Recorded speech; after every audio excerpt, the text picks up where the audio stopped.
नमस्कार, ये आकाशवाणी चंडीगढ़ है। अब आप सुकीर्ति से प्रादेशिक समाचार सुनिए। पहले इस बुलेटिन के मुख्य समाचार। केंद्रीय सूचना प्रसारण मंत्री अश्विनी वैष्णव ने लोकतंत्र में प्रेस की महत्वपूर्ण भूमिका पर बल देते हुए गलत सूचनाओं का मुकाबला करने का आह्वान किया। केंद्रीय ऊर्जा मंत्री मनोहर लाल खट्टर ने रोहतक में जिला प्रशासन के 2 पोर्टल जारी किए। केंद्रीय सहकारिता राज्य मंत्री कृष्ण पाल गुर्जर ने पलवल के गांव भुलवाना में 14 करोड़ रुपए के विकास कार्यों का उद्घाटन और शिलान्यास किया। मुख्यमंत्री नायब सिंह सैनी ने नारनौल में लगभग 84 करोड़ रुपए की 19 परियोजनाओं का उद्घाटन व शिलान्यास किया और अंतर्राष्ट्रीय गीता महोत्सव के अंतर्गत गीता मैराथन का आयोजन किया गया। अब समाचार विस्तार से। केंद्रीय सूचना एवं प्रसारण मंत्री अश्विनी वैष्णव और सूचना एवं प्रसारण राज्य मंत्री डॉक्टर एल मुरुगन आज नई दिल्ली में राष्ट्रीय प्रेस दिवस 2025 समारोह में शामिल हुए।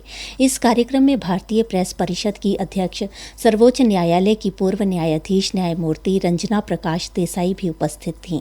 श्री वैष्णव ने मीडिया से बातचीत में कहा कि हमारे लोकतंत्र में प्रेस की बहुत महत्वपूर्ण भूमिका है।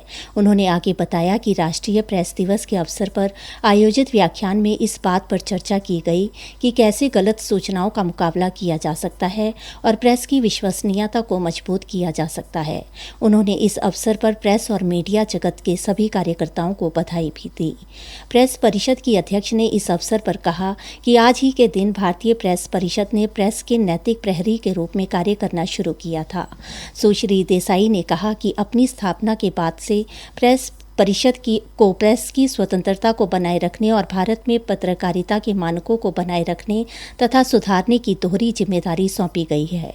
उन्होंने यह भी कहा कि पत्रकारिता जनता तक सटीक जानकारी पहुंचाने के लिए ईमानदारी, दृढ़ता और निरंतर प्रतिबद्धता की मांग करती है।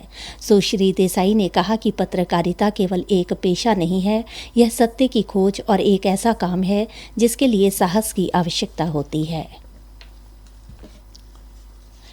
केंद्रीय ऊर्जा एवं शहरी आवासन मंत्री मनोहर लाल खट्टर ने आज रोहतक जिला प्रशासन के नमस्ते रोहतक और प्रशासन पहल नामक 2 पोर्टल जारी किए। इन पोर्टल के जरिए जनता की समस्याओं का हल होगा और प्रशासन तक आम आदमी की पहुंच आसान होगी। नमस्ते रोहतक पोर्टल चैटबोट के जरिए काम करेगा। प्रशासन की यह पहल चैटबोट के जरिए अधिकारियों की जवाबदेही तय करेगी।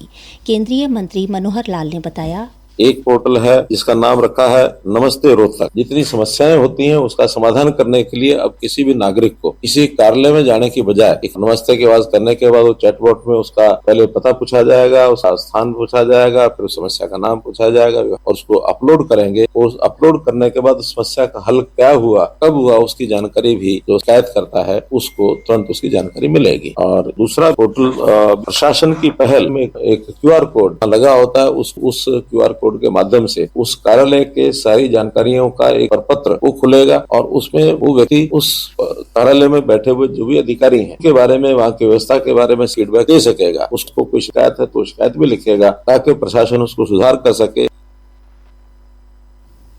इस अवसर पर मीडिया से बातचीत में श्री मनोहर लाल ने बिहार चुनाव में मिली जीत पर प्रसन्नता व्यक्त की और इसे सुशासन की जीत बताया। केंद्रीय सहकारिता राज्य मंत्री कृष्ण पाल गुर्जर ने आज पलवल के गांव भुलवाना में लगभग 14 करोड़ रुपए के विकास कार्यों का शिलान्यास एवं उद्घाटन किया। इस अवसर पर श्री कृष्ण पाल गुर्जर ने कहा कि प्रधानमंत्री नरेंद्र मोदी और मुख्यमंत्री नायब सिंह सैनी तथा होडल विधायक हरेंद्र राम रतन के प्रयासों से होडल विधानसभा के क्षेत्र में सैकड़ों करोड़ रुपए के विकास कार्य किए जा रहे हैं। गांव भुलवाना में हर घर को पीने का स्वच्छ पानी मिले, इसके लिए 3 करोड़ रुपए की लागत से बूस्टर का निर्माण किया जा रहा है। उन्होंने कहा कि विकास कार्यों के लिए पैसों की कोई कमी नहीं है। केंद्रीय राज्य मंत्री श्री गुर्जर ने बताया, लगभग 3 करोड़ से ऊपर के विकास कार्यों का शुभारंभ हुआ है, जिसमें 2.25 करोड़ का घर है, विभिन्न समाजों की चौपालें हैं, रास्ते हैं और इसके साथ साथ चमेली वन के लिए लगभग 4.5 करोड़ रुपए, गांव के बूस्टर के लिए लगभग 3.5 करोड़ रुपए, गांव की 2 सड़कों के लिए 3 करोड़ रुपए और हाईवे से गांव की सड़क के लिए 35 लाख रुपए और 1 करोड़ रुपए भुलवाना से यूपी के रास्ते को जोड़ने के लगभग 13 करोड़ 14 करोड़ के विकास कार्य गाँव में पूरे होडल विधानसभा क्षेत्र में इस समय सैकड़ों करोड़ के विकास कार्य चल रहे हैं। प्रादेशिक समाचार आकाशवाणी चंडीगढ़ से प्रसारित किए जा रहे हैं। हमारे बुलेटिनों और ताज़ा समाचारों के लिए आप हमारी वेबसाइट newsonair.gov.in पर लॉगिन कर सकते हैं। ये समाचार हमारे यूट्यूब चैनल और x handle Akashvani news Chandigarh पर भी उपलब्ध हैं।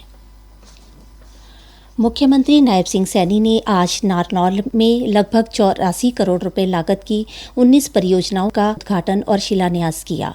इस अवसर पर मुख्यमंत्री ने कहा कि प्रदेश सरकार हरियाणा एक हरियाणवी एक की भावना से सभी वर्गों के कल्याण एवं उत्थान के लिए निरंतर काम कर रही है। मुख्यमंत्री महाराजा शूरसैनी जयंती समारोह को बतौर मुख्य अतिथि संबोधित कर रहे थे। कार्यक्रम में उत्तर प्रदेश के उप मुख्यमंत्री केशव प्रसाद मौर्य भी उपस्थित थे। मुख्यमंत्री ने कहा कि गरीबों का कल्याण और उत्थान उनकी सरकार का संकल्प था और रहेगा। महाराजा शूरसैनी की जयंती को लेकर उन्होंने कहा कि यह सिर्फ एक जयंती नहीं बल्कि इतिहास का पुनर्जागरण है। उन्होंने कहा कि सैनी समाज का इतिहास प्राचीन और गौरवशाली है। स्वतंत्रता आंदोलन में भी सैनी समाज की प्रमुख भूमिका रही है। विकास कार्यों का जिक्र करते हुए उन्होंने कहा कि नारनौल की डिस्ट्रीब्यूटर और रीमॉडलिंग पर 10 करोड़ रुपए का खर्चा आएगा, जबकि जल भंडारण के लिए टैंक के निर्माण पर 8 करोड़ रुपए की लागत आएगी। इसके अलावा हुड्डा सेक्टर के विकास पर 5 करोड़ रुपए खर्च किए जाएंगे। नारनौल में ITI भवन का निर्माण भी किया जाएगा। अंतर्राष्ट्रीय गीता जयंती महोत्सव के अंतर्गत आज गीता मैराथन का आयोजन किया गया। राज्यसभा सांसद रेखा शर्मा ने मैराथन को झंडी दिखाकर रवाना किया। मैराथन में सैकड़ों पुरुषों, महिलाओं, बच्चों और बुजुर्गों ने बढ़ चढ़कर भागीदारी की। कार्यक्रम स्थल पर पूर्व राज्य मंत्री सुभाष सुधा, भाजपा जिलाध्यक्ष तेजेंद्र सिंह, कुरुक्षेत्र विकास बोर्ड के अधिकारी, भारतीय जनता पार्टी के पदाधिकारी उपस्थित रहे। प्रतिभागियों को संबोधित करते हुए इस अवसर पर राज्यसभा सांसद रेखा शर्मा ने गीता उपदेश का उल्लेख करते हुए प्रतिभागियों को फल की इच्छा किए बिना कर्म करने के लिए प्रेरित किया। वहीं मीडिया से बातचीत में राज्यसभा सांसद रेखा शर्मा ने कहा कि आज गीता जयंती महोत्सव की गूंज केवल भारत में ही नहीं बल्कि विश्व भर में सुनाई दे रही है। गीता मैराथन के आयोजन को लेकर उन्होंने कहा, ये रन फॉर गीता का आयोजन आज किया गया। गीता महोत्सव जो इस बार 21 दिन के लिए मनाया जाएगा, कहना चाहूंगी कि ये रन बहुत जरूरी है। महोत्सव में एक मेरे ख्याल से नया पार्ट जोड़ा गया है और खेल से ही युवा जुड़ते हैं। अगर हम उनको उपदेश देंगे तो शायद वो इतना ना जुड़े, और उनको खेलों के द्वारा यहाँ गीता के साथ, महोत्सव के साथ जोड़ना, ये सरकार का बहुत बड़ा और सुंदर पहल है। मैं यही कहूंगी कि युवाओं को आज हमारी संस्कृति जानना बहुत जरूरी है, गीता के उपदेश जानना जरूरी है। पूर्व राज्य मंत्री सुभाष सुधा ने बताया कि हर वर्ष अंतर्राष्ट्रीय गीता जयंती महोत्सव में आने वाले पर्यटकों की संख्या में निरंतर वृद्धि हो रही है। बीते वर्ष जहां लगभग 45 लाख पर्यटक पहुंचे थे, वहीं इस वर्ष यह आंकड़ा 60 लाख पार करने की उम्मीद है। आज जींद के अर्जुन स्टेडियम में आयोजित बाबा बंदा सिंह बहादुर का 79वां 3 दिवसीय धार्मिक दीवान श्री अखंड पाठ साहिब का भोग के साथ संपन्न हुआ। केंद्रीय ऊर्जा मंत्री मनोहर लाल खट्टर ने कार्यक्रम में मुख्य अतिथि के तौर पर शिरकत की। उनके साथ बाबा बंदा सिंह बहादुर के 10वें वंशज एवं वर्तमान गद्दी नशीन डेरा बाबा बंदा बहादुर रियासी, बाबा जतिंदर पाल सिंह सोढ़ी एवं विधानसभा उपाध्यक्ष डॉक्टर कृष्ण मीठा भी मौजूद रहे। कार्यक्रम के पश्चात मीडिया से बातचीत करते हुए केंद्रीय मंत्री मनोहर लाल ने कहा कि वो पिछले काफ़ी सालों से इस सम्मेलन में शिरकत करते रहे हैं। बाबा बंदा सिंह बहादुर की जो शिक्षाएं हैं, समाज के लिए उनकी जो देन है, उससे सबको प्रेरणा मिलती है। बाबा बंदा सिंह बहादुर जी की जो शिक्षा है, जो उनकी क्रियाएं, जो भी समाज के लिए उनकी देन, उस प्रकार की प्रेरणा हमको भी मिलती है। और मैं आगे भी अपनी अगली जो भी है नौजवान है, बाकी सब को भी निवेदन हमेशा करता हूँ कि बाबा बंदा सिंह बहादुर जी की जो शिक्षा, उससे जो हम अंगीकार करें, क्योंकि देश के लिए बहुत उन्होंने काम किए। वो एक सेनापति ही नहीं, संत भी थे। केंद्रीय मंत्री ने नौजवानों से बाबा बंदा सिंह बहादुर की रास्ते पर चलने का अनुरोध किया।